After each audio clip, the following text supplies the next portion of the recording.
Molt bé, doncs molt bona tarda, benvinguts, benvingudes al tercer programa de La Bullanga. Jo sóc l'Àlex Font, a la meva dreta, Oriol Rovira, a la meva esquerra, Marcel Torra. Què tal, com esteu? Bé, avui una mica agobiadets, perquè s'ha de dir que ha costat tècnicament que surti endavant aquest tercer podcast, però... Bueno, tenim vides molt ocupades. També s'ha d'explicar això, Home, clar. No passa res. L'últim dia també vam tenir algun problema tècnic amb el so, però bueno, sembla que ara ja aquests micros són nostres, no? La nostra propietat, sí. Propietat privada de La Bullanga. No tenim patrocinadors encara, no. Vull dir que ho hem pagat de la butxaca. Sí. Bueno, encara m'heu de fer el bizum, Estem... és veritat. Jo te'l vaig fer, crec. Vale. Jo no l'he fet encara, vale. Estem perdent diners fent això, en veritat. Sí. És un forat negre. Totalment. En fi, abans de començar, recordar que ens seguiu a les xarxes socials. Tenim menys TikTok, crec que tenim de tot. Bueno, TikTok tenim, però vam penjar un reel al primer programa. Bueno, doncs llavors seguim-nos a TikTok també, La Bullanga Podcast. I allà doncs, pengem coses i també els shorts i els reels i tots els, els highlights dels programes. I no sé, doncs comencem ja sense cap... sense més preàmbul. Comencem amb els titulars. Jo només porto 3 titulars avui, mantindria curt perquè crec que tenim un debat general bastant interessant després, però vaja, bàsicament des que vam fer el darrer programa el món ha anat a pitjor, no? Bàsicament, estem quasi en una guerra regional a l'Orient Mitjà, no? A Gaza continua, Israel ha començat una nova ofensiva al Líban, l'Iran va llançar missils també contra Israel, els Estats Units li dona carta blanca a Israel perquè faci el que vulgui, realment la situació és bastant dolenta. Però alhora una mica el de sempre, no? És el de sempre, les dinàmiques. Sí, però que va empitjorant cada cop més, no? Sí. Però vaja, en fi, realment tots depenem de que Hezbollah sigui responsable, cosa que crec que és un bon resum de la situació. Després a França, que vam parlar al darrer programa, hi ha hagut un nou govern. Al final el que ha fet Macron és fer primer ministre a un senyor dels republicans, el PP francès, que és aquell partit que va treure un 7% de vot a les eleccions i, a més, depenent de manera indirecta de l'extrema dreta, que ja ha dit Le Pen que no censurarà el govern i, per tant, permetrà la seva existència. És a dir, que Macron ha entregat l'estabilitat política de França a l'extrema dreta. Moltes gràcies, Emmanuel. L'extrema dreta que també està ficada en un cas de corrupció. Ara ha començat un judicial a Le Pen per un tema de... doncs no ho sabia, això. Dels fons europeus, crec que europeus pel seu partit a França. Hòstia, no I crec que ha començat un judici que durarà un temps i ja veurem això com afecta també políticament. Que, bueno, aquí al PP ja veiem l'efecte que ha tingut en 10 anys i ara Vox. Com va un congarès i va pagar... Que a vegades et sembla que aquestes coses pot tenir un efecte i la gent s'oblida ràpid d'aquestes coses. Se'ls dona bé robar aquesta gent. No parlem de l'Albisse ja també, que aquest també se li ha acabat la festa. I finalment hi ha les eleccions als Estats Units, que són ja el 6 de novembre, que s'apropen inexorablement. Podríem fer un seguiment en directe aquell dia una miqueta. Podríem muntar alguna cosa. Tu no saps que els Estats Units és un país tercermundista, que els resultats triguen com 2 o 3 dies en arribar. Bueno, però en algun d'aquells 2 o 3 dies que alguna cosa d'actualitat... Podríem fer, home, algun dia que hi hagi alguna elecció important, sigui a nivell nacional o internacional, podríem fer un seguiment en directe. D'això de fer un shot per cada vegada que es digui alguna cosa, alguna parauleta. O els debats electorals també. Cada vegada que el Trump digui que els immigrants mengen gossos, pues fer un shot també, de ratafia o el que sigui. Podem convidar l'Elon Musk, si voleu. Sí, i tant. Enviar una carta. Sí, a veure què tal. En fi, doncs aquesta és la situació una mica del món. No sé si voleu fer alguna cosa més. Bueno, l'altre dia escoltava un vídeo de La Vanguardia d'un home, ara no me'n recordo el nom, que expressa la seva opinió i deia que no és casualitat que el conflicte bèl·lic al Pròxim Orient s'hagi incrementat amb el fet que venen les eleccions als Estats Units. Totalment. I que bàsicament és una putada pels demòcrates perquè els divideix i els deixa una mica fora de joc. Llavors veurem com afecta... Però també no hi ha merescut, no? Sí, totalment merescut, però jo crec que fins després de les eleccions no millorarà la cosa, en el sentit d'escalar. Molt bé, doncs anem al debat general, que jo voldria, si us sembla bé, centrar-lo a la situació a casa nostra, a la situació política. Estan passant moltes coses a nivell dels partits polítics, ara ha acabat d'acabar el procés de Garbí a la CUP, tenim a finals de novembre el Congrés d'Esquerra Republicana, que és un cacau espectacular, s'estan donant punyalades d'una manera increïble. També tenim una part de novel·la, una mica. Totalment. Tenim a finals d'octubre el Congrés de Junts i en definitiva estan reordenant molt les coses, no? No sé, també tenim la qüestió dels pressupostos, tant de Catalunya com els d'Espanya. El PSOE també farà un congrés que no hi haurà sorpresa i serà l'autòcrata Pedro Sánchez qui guanyarà, cap mena de dubte. Però vaja, no sé si voleu com veieu la situació, perquè, per exemple, Esquerra Republicana hi ha 4 candidatures. Jo volia començar així, ràpid, un comentari ràpid sobre Esquerra Republicana. És que em fa gràcia que sempre van aquí amb les medalletes de 100 anys sense un cas de corrupció i aquestes mandangues. I potser un cas de corrupció, així en tema que s'hagi fet polèmic i econòmic, potser no han tingut.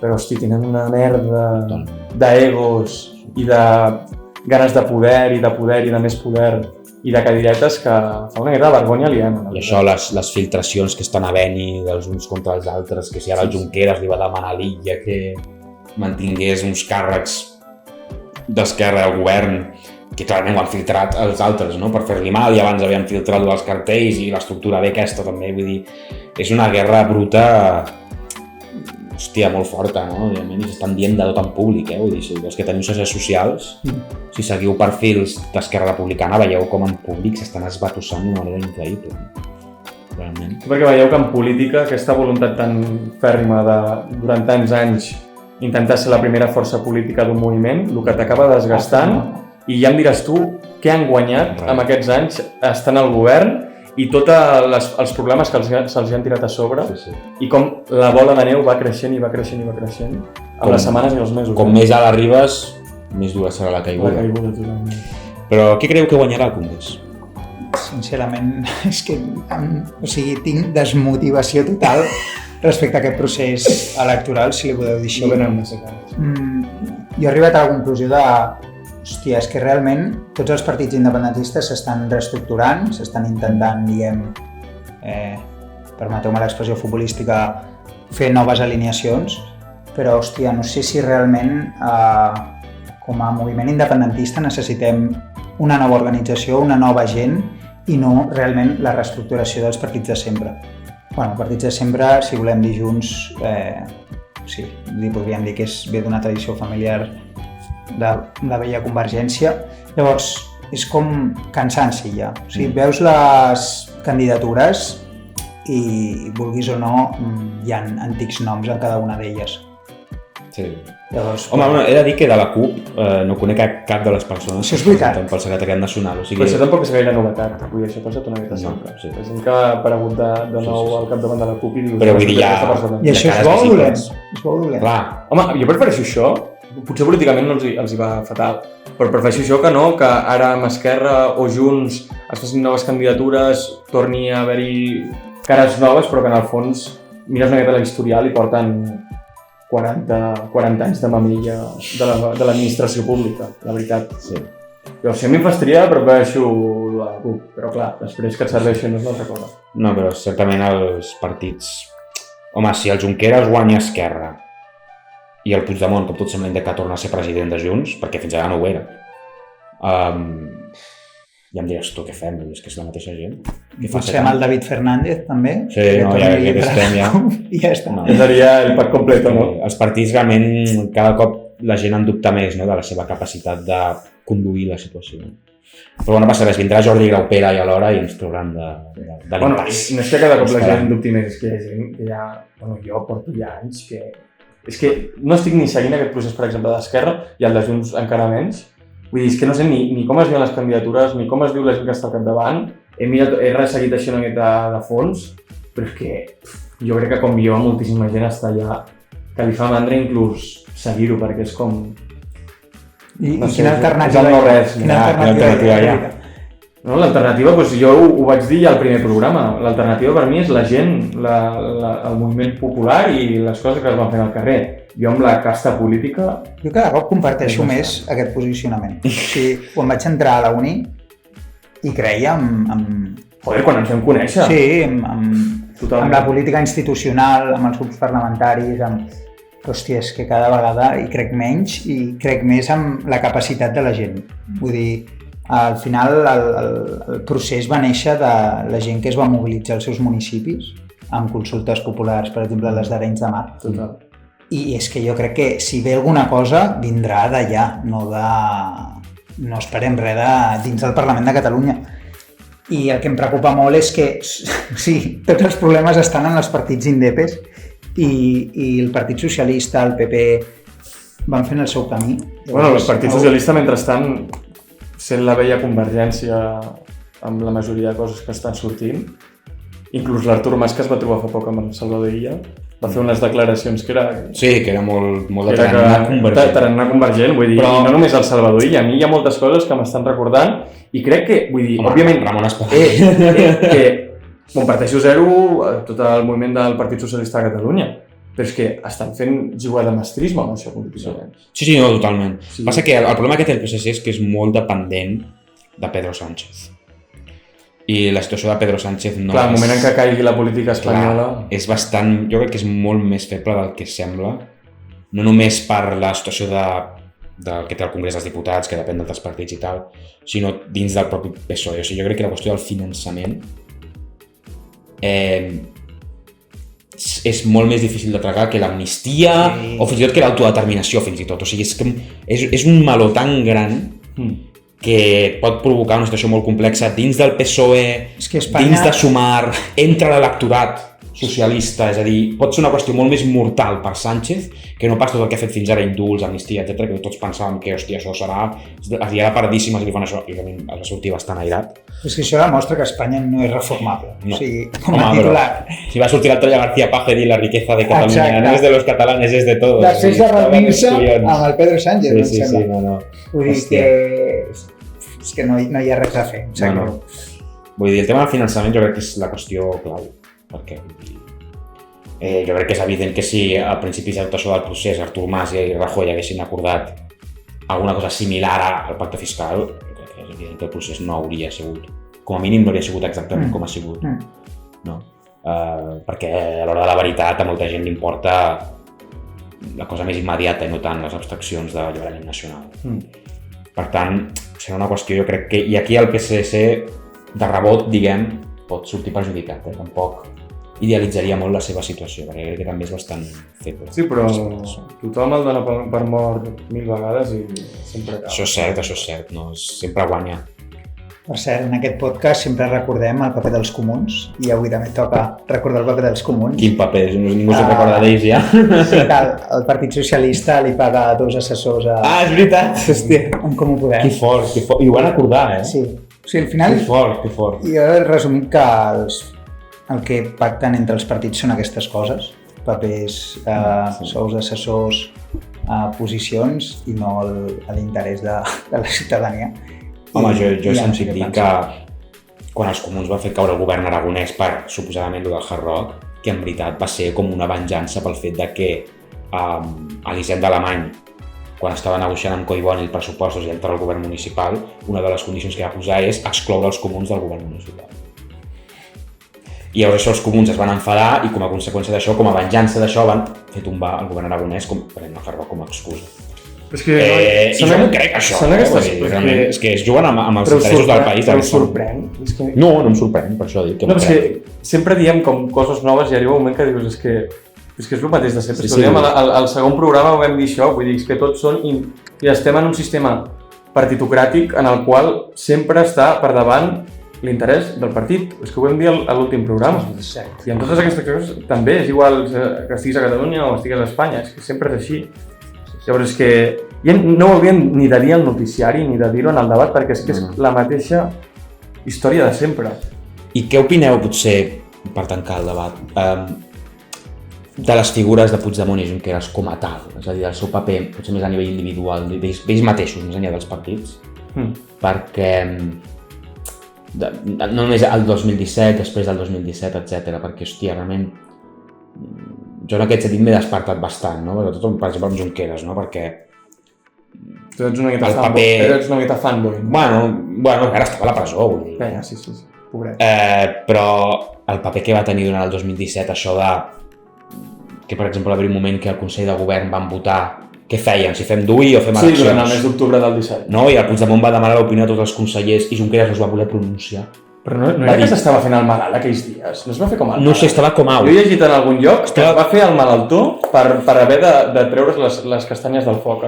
Pot ser, però vull dir que no es va voler pronunciar, era el vicepresident, i van votar, tots els consellers van donar la seva opinió, van votar en una direcció o altra, i ell va ser l'únic que no ho va fer, ni va votar, ni va donar la seva opinió en cap moment, i simplement es va quedar callat. I és a dir, si ets el vicepresident del govern, ets el president d'un dels principals partits que està al govern, i és que no sé, no em cap, no ho entenc, tio. És un personatge que per mi surto molt decebut d'això, no? D'aquesta mala manera de fer les coses, no?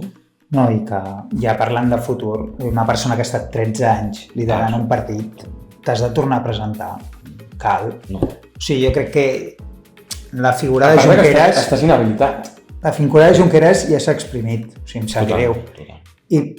I a mi em sap greu perquè penso que la del president Puigdemont és diferent, però en el sentit de que, hòstia, està a l'exili, ha sigut president de Catalunya, han hi hagut diferents presidents de Catalunya a l'exili i crec que se li ha de donar...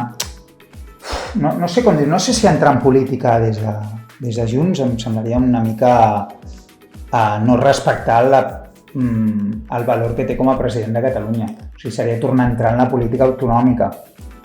Que sí, que és veritat que el seu partit està jugant, però que entri ja directament, per mi seria un error. Però sí és veritat que jo crec que hem de diferenciar, no sé, la figura del president Puigdemont a la de l'Oriol Junqueras. És veritat que un dels dos porta més anys que l'altre en primera línia política. Sí, però l'altre... Si no comptes que l'altre, que el Puigdemont també va ser alcalde de Girona i tal, però per mi les dues són figures caduques. Sí. Perquè és un procés que ja ha acabat i estem en un context totalment diferent. I ens van prometre una cosa que no van complir. I això ja és que és el de sempre, vull dir, el procés va anar creixent, va arribar un clímax, repressió, exili, presó, tot això ha acabat, ara estem en un context completament diferent, la gent està cansada, la gent els ha deixat de votar, la gent s'ha cansat de votar-los i doncs ara Junts haurà tret millors resultats que Esquerra, però la gent s'ha cansat de votar-los, la gent s'està quedant a casa i el que cal, sigui la CUP, sigui Junts, sigui Esquerra, que per mi tampoc és el més important, però cal sang nova en aquests partits. Després estic jo que em serà igual si hi ha sang nova o no en aquests partits. Sí. Cal sang nova i nous lideratges. Però els unionistes a qui més odien? O sigui, si diuen Catalunya, amb qui pensen? Amb qui pensen? No sé.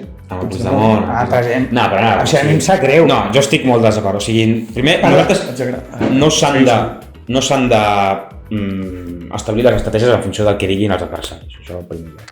Però a més, jo crec que el Puigdemont amb l'excusa del president màrtir, el president inhabilitat, destituït pel 155, etc., ell era el màxim responsable del que passava. Si culpem a tots els que estaven al 2017, el primer responsable és ell. I a més crec que és una figura que també ha d'estar fora de joc perquè tinc la sensació que és una persona fortament ressentida amb el que va passar el 2017 i se sent enganyat i traït per tothom, fins i tot gent del seu propi partit.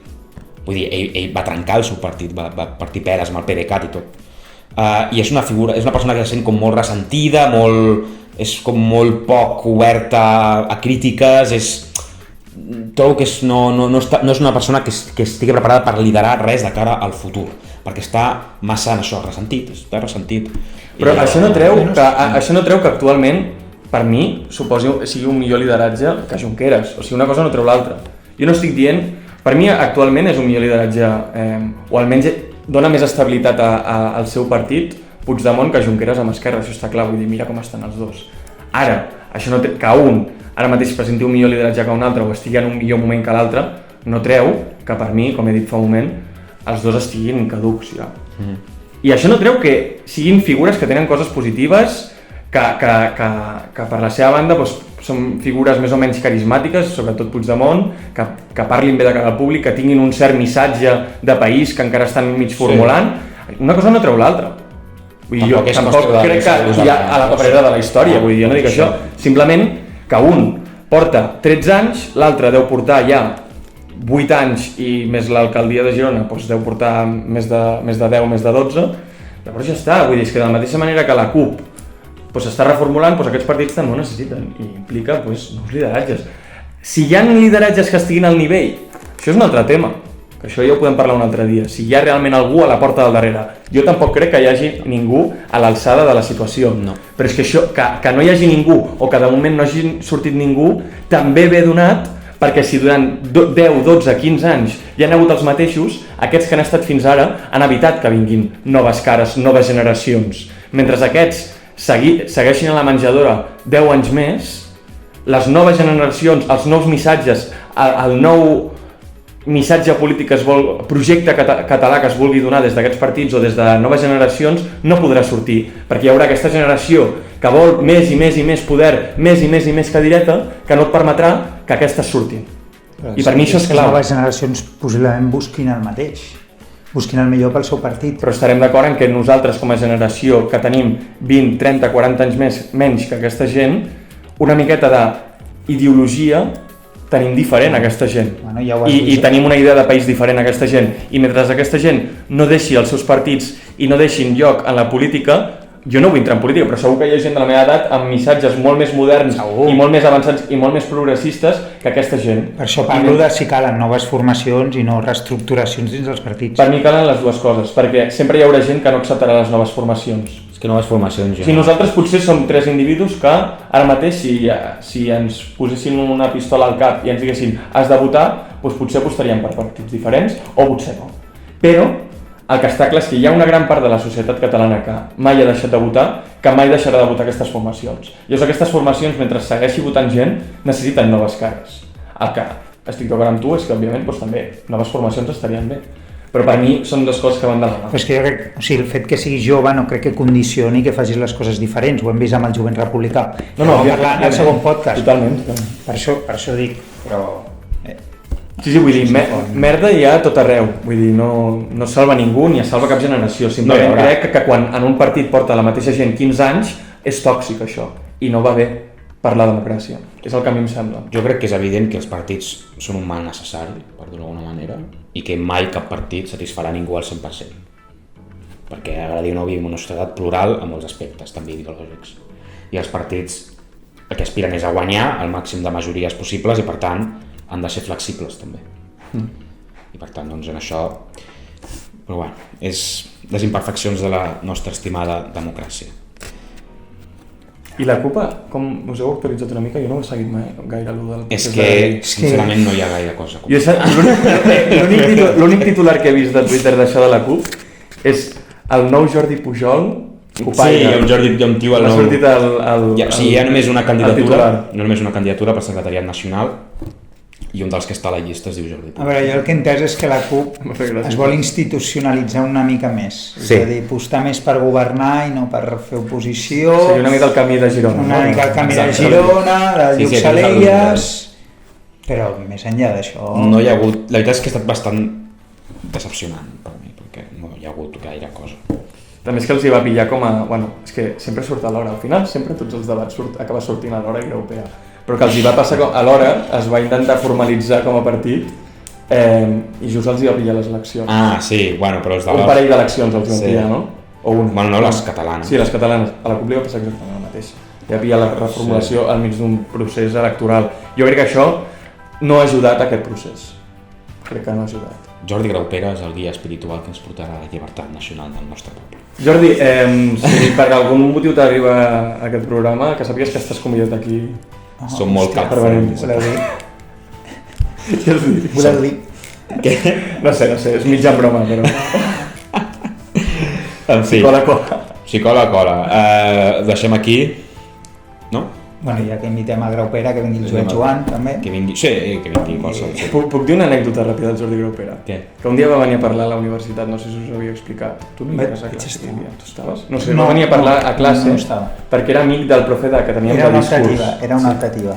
I jo al principi estava parlant amb una amiga, la Júlia, i al principi del seu monòleg, aquests tan grandiloqüents que fa, i de sobte em diu: ei tu, estigues atent, no sé què, perquè estava com parlant, llavors estava parlant fluix, vaig callar, tal. Total, fa la seva classe i quan està acabant diu, de sobte para el seu discurs un moment i diu: tu, resulta que el que s'estava fent més el perdut i el desconcentrat ha sigut el que has estat més atent al meu discurs durant tota l'hora. I tu et vas quedar... I em vaig quedar una miqueta de... Va, és igual. Vull dir que aquest senyor es pensa a vegades que està al Club de los Poetas Muertos. Sí. Però bueno, que ja, no, vull dir, hi ha coses que diu... Ara Twitter últimament està tirant viva la Sílvia Oriols, això està bé. Però hi ha coses que a mi no m'acaben de convèncer. Jo un dia me'l vaig trobar a un bar i un tio una mica sec. És quan es va presentar a les eleccions de Barcelona. Sí, com es deia aquella? Primàries. Sí. Bueno, ja està, anècdotes. Jo normalitzaria el d'explicar anècdotes. Exacte. Sí. No, home, és que és un país petit aquí, trobes molta gent, segur que anècdotes tenim per a dar i tomar. Molt bé, doncs passem ja... Lluís Llach, el de País Petit. Lluís, no sé, jo ho he tret ara, no sé si és el Lluís Llach. Deixem ja doncs el debat general i si us sembla bé vaig jo amb el tema que volia tractar.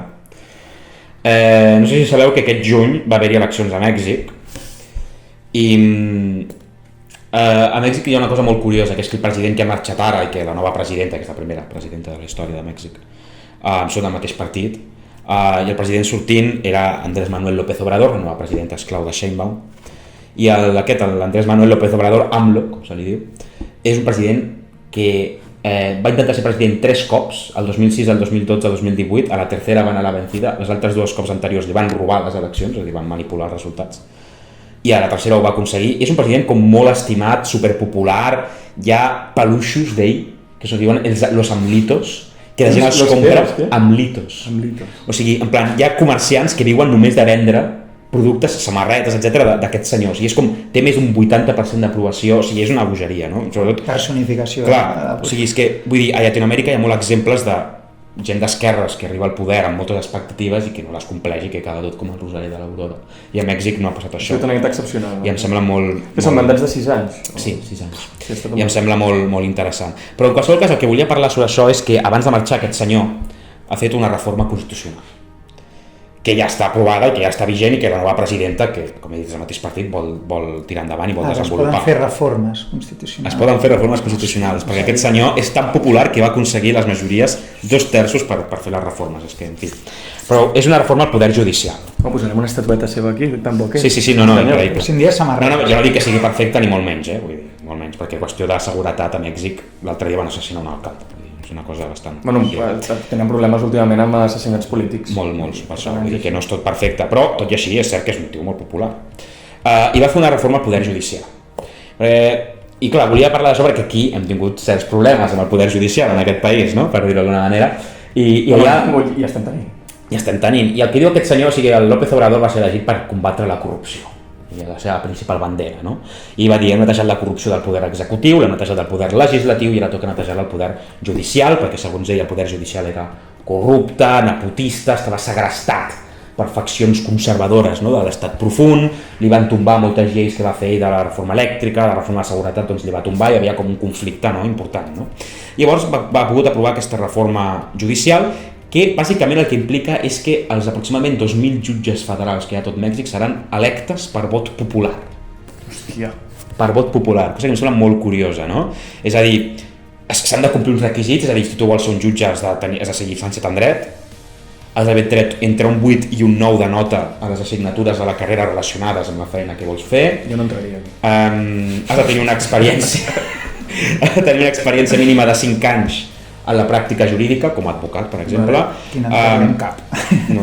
Has d'escriure una carta de motivació i després, això em sembla molt xulo, has de tenir 5 cartes de referència de gent dient que ets una persona adequada per aquesta feina, però pot ser qualsevol, és a dir, pot ser la teva veïna del segon, la tia Paquita, et pot escriure una carta dient este señor es muy adecuado para ser juez i compta, o sigui, és espectacular. I perfil de LinkedIn. No, és increïble. Però democràcia directa pel cul. No, i llavors hi ha uns comitès d'avaluació de gent del poder legislatiu, del poder executiu, del poder judicial, que juntament fan com un filtratge d'això, presenten una llista definitiva al Senat, que l'aprova, i aquests són els que van a les eleccions, i hi ha una campanya electoral, i hi ha entrevistes a la televisió, i la gent vota, això sí, sense participació dels partits polítics. Els partits polítics no entren aquí, és com una qüestió separada, només hi ha els jutges, i cada jutge explica això i la gent vota, no?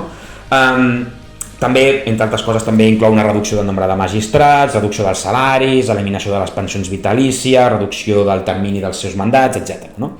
Com per, doncs, esborrar la corrupció del poder judicial. On està la part negativa? Clar, Jo volia preguntar-vos què opineu d'això, perquè jo crec que tinc els meus dubtes, és a dir, aquí, clar, són 2.000 jutges a tot el país. Clar, el que es diu és que, clar, és una feina massa tècnica que la gent de peu de carrer, diguem, no coneix com per votar, perquè són coses molt tècniques, jurídiques, que la gent normal no sap. També diuen que és una manera que té el poder, el partit governant, de controlar el poder judicial per la porta del darrere, no? Perquè ells tenen una supermajoria al legislatiu, per tant també controlarien aquest filtratge, aquesta llista que he mencionat. També a moltes regions de Mèxic hi ha una influència del crim organitzat, del narcotràfic, que podria també influir per fer que s'utilitzin a les jutges, diguem, favorables. També, per exemple, si hi ha un estat que es diu Chihuahua, tot això, Coahuila, Guanajuato. Xulos els noms. Sí, xulos.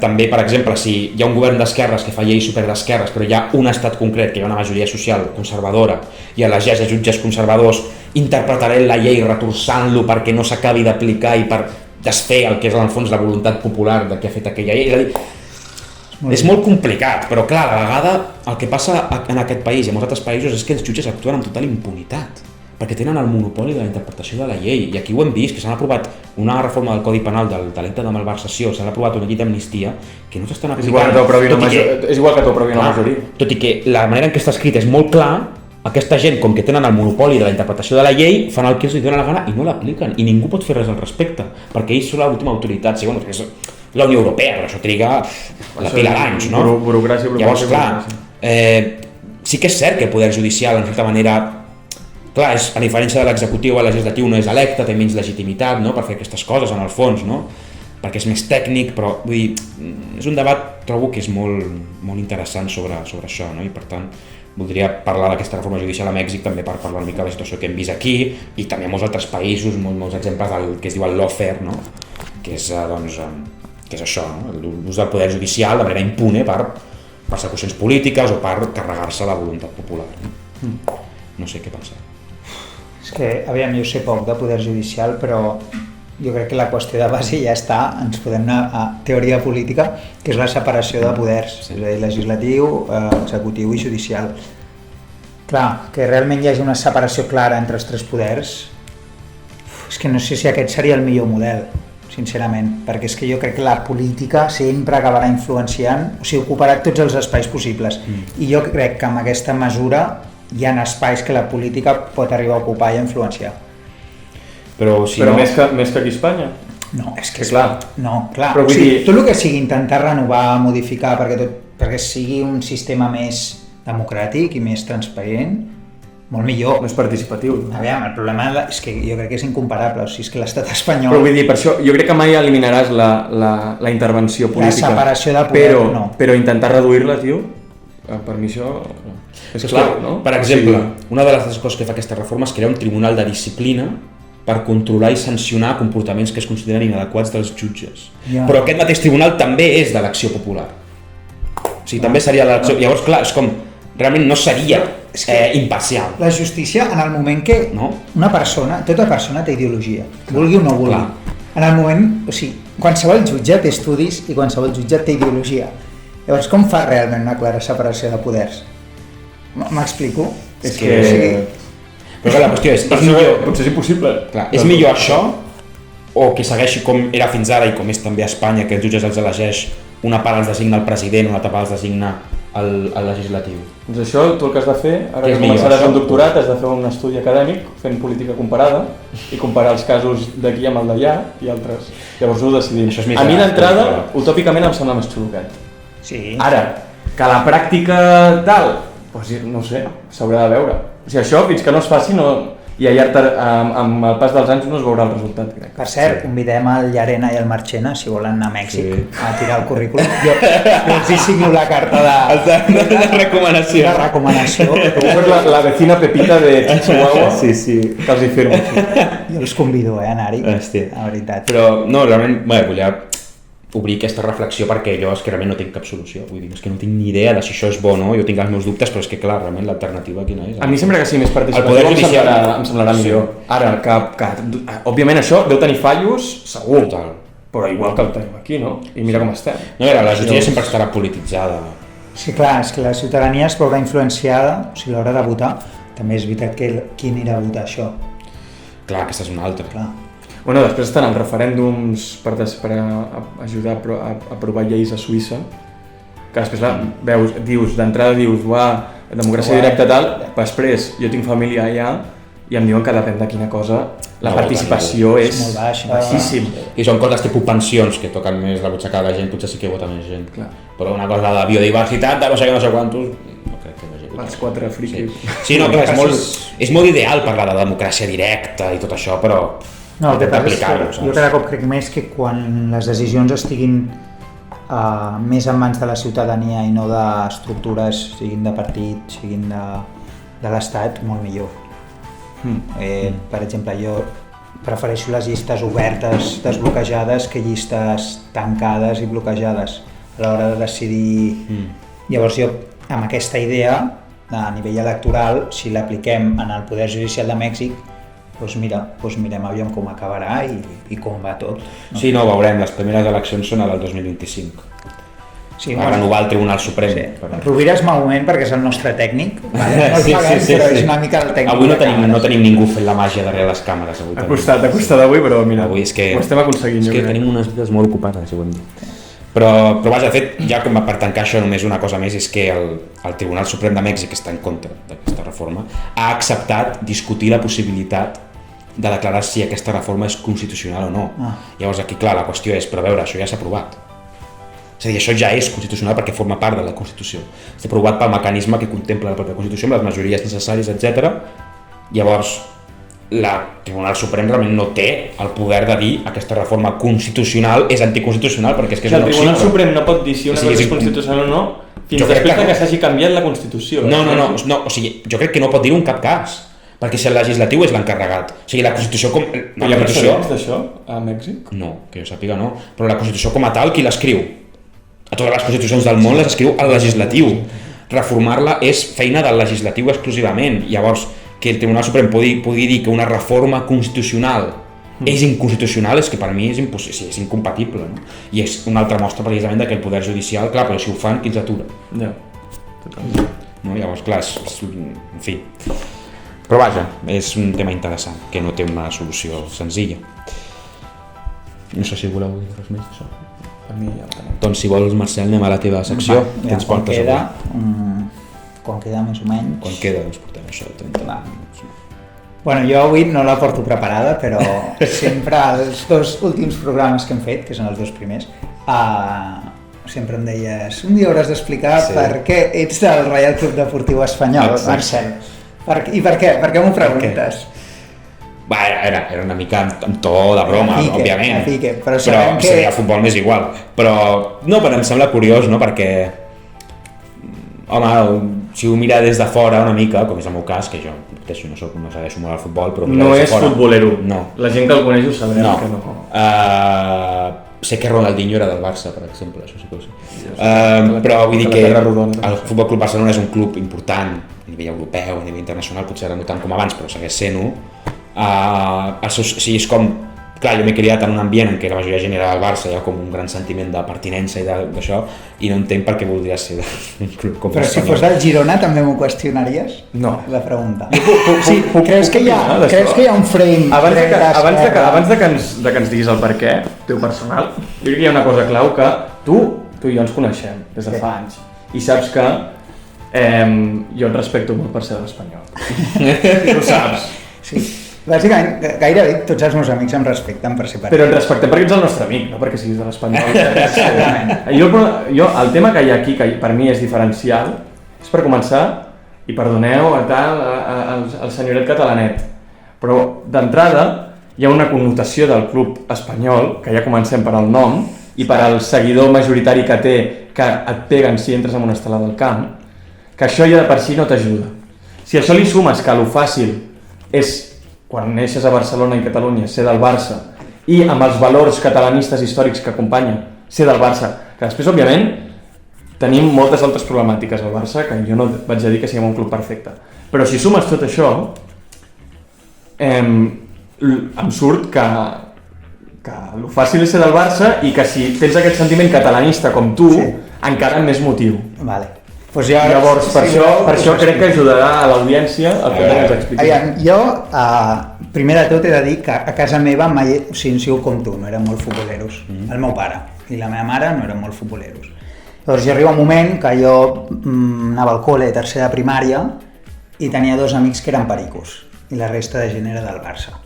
I jo soc raret, vull dir, ens agrada la política, som malalts d'aquesta cosa, soc raret, ja de per si, i m'agraden les minories. Llavors jo, aquells 2 xavals, que eren molt amics meus, els veia diferents, i per mi ser diferent era guai. Llavors... O sigui, ets de l'Espanyol perquè vas de guai. No, deixa'm explicar. Llavors, jo em vaig fer amic d'aquests 2 companys i em van convidar al camp de l'Espanyol.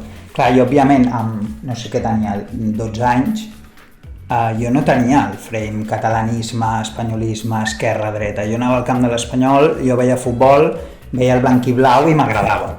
Llavors vaig dir, hòstia, doncs... Llavors aquí se'm va presentar el dilema de Barça o Espanyol. Però és veritat que jo, amb el pas del temps, i conforme he hagut adquirint coneixements polítics i la meva ideologia, hòstia, se m'han entrat debats de dir, hòstia, és que ets perico, però és veritat que hi ha part de la massa social i la més visible que té postulats molt de dretes i espanyolistes. Però a mi també m'agradaria dir que dins de l'Espanyol és un club plural i molts cops des dels mitjans de comunicació s'ha vengut molt el relat que l'Espanyol és ser d'Espanya, on aneu amb aquest nom, i el Barça és ser bon català. Llavors, jo a partir d'aquí m'agradaria... Bueno, el del nom, si voleu parlem del nom. Sí, és que ja sé que No, que quan se'ls qüestiona per què ens diem espanyol, estem parlant del 1900. No era 1901? No, 1900. Home, si la caga i amb la data de... La visió d'Espanya en aquella època no és la que hi ha ara. O no? No sé, tu ets l'historiador. La concepció d'Espanya? La concepció d'Espanya. A Catalunya? Sí. Aviam. A veure... No, sí que hi havia una connotació. Bueno, vale. Hi havia... Potser no era la d'ara, Vale. Òbviament no era la mateixa exactament que ara, però hi havia una certa connotació històrica, també. Sí. Bueno, la qüestió és que existia el català, Futbol Club, crec que es deia, existia el Barça, existia l'Hispània, i què passa? Que uns universitaris de Barcelona, crec que hi havia 2 bascos, van voler fer un club d'aquí, que era la Societat Espanyola de Futbol. I és així com va néixer l'Espanyol. Mentre que el Barça eren d'estrangers, gent que venia aquí amb molta pasta, perquè néixer fora de Catalunya et fa no ser català. No, era gent de Suïssa. Però a mi quan m'expliques aquesta anècdota em fa una mica de gràcia, perquè és en plan, clar, com el Barcelona i l'altre estaven agafats, l'única paraula que queda al món per escollir per al nom d'un club és espanyol. L'acció espanyola no ho veig... Ja, però vull dir, però em fa gràcia perquè és en plan, és que no ens van deixar alternativa. No, però més enllà de l'origen del nom, un cop que han passat més de 100 anys... Això és circumstancial. Han passat més de 100 anys de la fundació del club. Tu estaries a favor d'un canvi de nom del club? No, gens. A mi m'agrada Espanyol. I t'he de dir... Sí. A mi el nom del meu club és l'Espanyol i jo no li canviaria el nom per res del món. A mi m'agraden transformacions com passar de la enya a la NY, per exemple. Això s'ha fet, no? Això es va fer amb Dani Sánchez Llibre. I teniu la senyal. L'Espanyol va passar a un procés de catalanisme, perquè jo crec que l'Espanyol és un club que històricament ha estat molt influenciat pels processos històrics. Durant el franquisme, la enya, l'himne era en castellà, va venir el Dani Sánchez Llibre i va transformar, l'himne ara és en català, es canvia la lletra... I que es digui Reial? I teniu la corona ve del 1912, això. I el Girona se l'ha tret la corona. Però vol dir que un rei, que en aquell moment era Alfons XIII, que és un rei ignominiós que va permetre la persecució de la cultura catalana durant la dictadura de Primo de Rivera, us va donar el títol de Reial. Però us diré una cosa, l'Espanyol és igual de català que el Barça o més. Per què? Quants capitans del Barça són catalans? Ara mateix. No tinc ni idea, totalment no. És que just has agafat el moment de la història on no tenim capitans de la Masia. L'Espanyol 4 de 3. L'Espanyol va permetre que la primera persona en marcar un gol a la Lliga fos catalana, Titus Prats. Per tant, vull dir que està molt bé que el Barça, a nivell de merchandising, adopti el catalanisme, però l'Espanyol també és un club català i jo des del catalanisme també el vull reivindicar. Sí, però estarem d'acord en que històricament el catalanisme ha estat completament enganxat al Barça. Completament. I l'Espanyol tampoc ha fet moltes coses per reenganxar-se més. No ha fet molt d'esforç. Jo aquí estic totalment d'acord. Per això jo el que pensava que potser... Perdó. Que potser tu, en plan de petit, entenc aquesta sensació, potser, vull dir, això jo crec que passa bastant bé, no només en l'Espanyol sinó en altres clubs, però que potser conforme et vas fent gran, vas tenint aquest sentiment, potser això també t'allunya del club que has sigut sempre, saps? És que és una... I quan veient que, òbviament, jo no dic que no hi hagi gent pues que tampoc crec que hagis de ser d'un club de futbol per la teva ideologia únicament, però estarem d'acord en que això influencia. No, i està clar que quan comparteixes espai amb gent d'altra ideologia ara, quan jo he anat a camps de visitant, jo no em sento còmode. I és veritat, i ho he parlat amb el meu pare. Per això, però vull dir que per això potser això t'havia apartat una miqueta d'aquest sentiment. Sí, però és molt complicat, o sigui, és molt difícil d'explicar. Però l'Espanyol és de Barcelona o és de Cornellà? No entraré en... Aviam, el camp està a Cornellà. Bueno, al segle XXI quasi tots els camps es fan a les afores. Sí. Però el Barça està a Barcelona. Ja està. Però exploteu els treballadors. Això és veritat. Vull dir que al final a l'Espanyol se li ha aplicat... Jo no exploto ningú, jo soc del Barça. El club és se li ha explicat un frame que ha guanyat el relat i és així, i ja està. I seguiré vivint amb aquesta contradicció de que tothom em pregunti perquè soc perico. Quines són les... Defineix el sentiment de ser perico en un minut. És molt difícil. El que et surti així improvisat. És que és anar a contracorrent total. Llavors jo, com que soc d'anar a contracorrent, ser perico és això. I ser perico és que no sé com dir-ho. Però tu quan entres al camp i veus allà el camp, que no està ple però ho intenten, i quan veus l'equip sortir i jugar, tu què sents? Jo m'ho passo... Bueno, doncs a mi anar al camp de l'Espanyol m'agrada. O sigui, no sé com dir-ho, no fa falta guanyar Champions per passar-ho bé veient jugar a futbol. Si l'Espanyol fos un club espectacular, que guanya no sé quants trofeus, que Europa és el millor d'aquí allà, tu series de l'Espanyol o no series? Potser m'acabaria cansant. O sigui, ets de l'Espanyol perquè és un partit. Si tots els MDLRs anessin amb xandals de l'Espanyol i l'Espanyol anessis a París i veiessis gent amb xandals de l'Espanyol, potser ja no tindria aquest sentiment. Saps el que m'explico? Ho veuria més... Però tu quan vas al camp se't posa la pell de gallina. Sí. I tu, jo que et conec des de fa 4 o 5 anys, sé que avantposes el fet d'estar al camp per davant de qualsevol altra cosa, i això és molt heavy. O sigui, jo em considero culer, però és que això és molt... O sigui, és un altre nivell. Però és que jo crec que els pericos tenim això. O sigui, l'Espanyol pot estar en la merda que els pericos seguirem sent. El Barça sou una mica més, si juguen malament, no qüestiono la gent del Barça, però hi ha gent... L'Espanyol, ja que tens una miqueta de merda, l'Espanyol s'ha acostumat a jugar malament. Home, sí, bueno, això ja en parlarem. Sí. Però bueno, aquesta temporada tampoc, jo pensava que aniria en cues tota la temporada. Veurem amb el Manolo, que un dia podem parlar del Manolo, Qui és el Manolo? Jo si voleu per tancar el debat també, només per curiositat de perico, d'on ve? Vale, o sigui, l'Espanyol li deien, o sigui, sempre ha tingut el problema de que no ha omplert els camps que ha tingut. I a Sarrià passava, vale? Tampoc l'omplien a Sarrià, jo pensava que a Sarrià sí. Llavors deien que els pericos eren quatre gats, val? I en aquella època hi havia una revista que era el Gato Perico, o el Gat Perico, i com que ens deien que eren quatre gats, al final van fer un meme que eren els gats pericos. O sigui, hi havia una revista que era un gat que es deia Perico. Pel nom del gat. De quina època? No ho saps. Segle XX, no ho sé. Però també hi ha la teoria de que hi havia molts pericos a Sarrià. No saps quan va començar això, el perico? També hi ha la teoria de que hi havia molts ocells. No, sí, però que potser ha sortit més ara, saps, els últims 20 anys de perico, jo no ho sabia. Vale. 1950, potser. Vale. Sí, però si busques gat perico, existeix. Però també ja diuen que és que hi havia molts ocells al camp de Sarrià. Llavors jo, com que no he viscut l'època de Sarrià... El camp de Sarrià ja no existeix, són cendres. Sí. Però bueno, sí que és veritat que l'Espanyol podria fer més pel catalanisme, i de fet una cosa que demano és que facin una samarreta amb la senyera, que és que tots els clubs de Catalunya gairebé ho han fet. És que te la boicoteja l'afició. I l'Espanyol no ho ha fet. El principal problema que teniu és l'afició que va al camp. Sí, hi ha un predomini clar. I jo crec que durant el procés això s'ha fet pitjor. fet pitjor. Jo crec que el principal problema que teniu és la presidència que teniu actualment. Sí, se li pela una mica. No entén res. És un xinès. Sí, però vull dir que no és pel fet de ser xinès, Ja, és pel fet que és un tio xinès que va comprar és un xinès. ho va comprar com un capritxo. Sí. Com es diu? El Chen Yansheng. El Chen Yansheng ho va comprar com un capritxo i Vull dir no... que és xinès, no una persona d'aquí que tingui ascendència xinesa o un xinès que estigui aquí fent negoci, no, un xinès de la Xina que està de Xina. I que ho està fent a distància. Sí, No, que va a la que seva. ja no ve. És que ja no ve. Els 2 primers anys venia al camp, es feia veure. És que ara ja ni diu Bon Nadal. És raro. La gent de l'Espanyol, saps? No, però està en procés de venda l'Espanyol. Però estan intentant trobar el moment de fer-ho. Pues veiem com acaba. En fi. Molt bé, doncs, avui no tenim secció, Oriol, però no passa res. Per la propera... Per la propera... És una extra, ja. No, per la propera vosaltres no feu secció i jo faig 3 seccions seguides. Perfecte. La graupera. Sí. La graupera, votem a graupera, la propera. Doncs molt bé, doncs ho deixem aquí, ens veiem a la propera. Espero no tenir tants problemes per trobar un dia. No, jo crec que el tema de micros ja ho dominem. Sí, això ja som experts.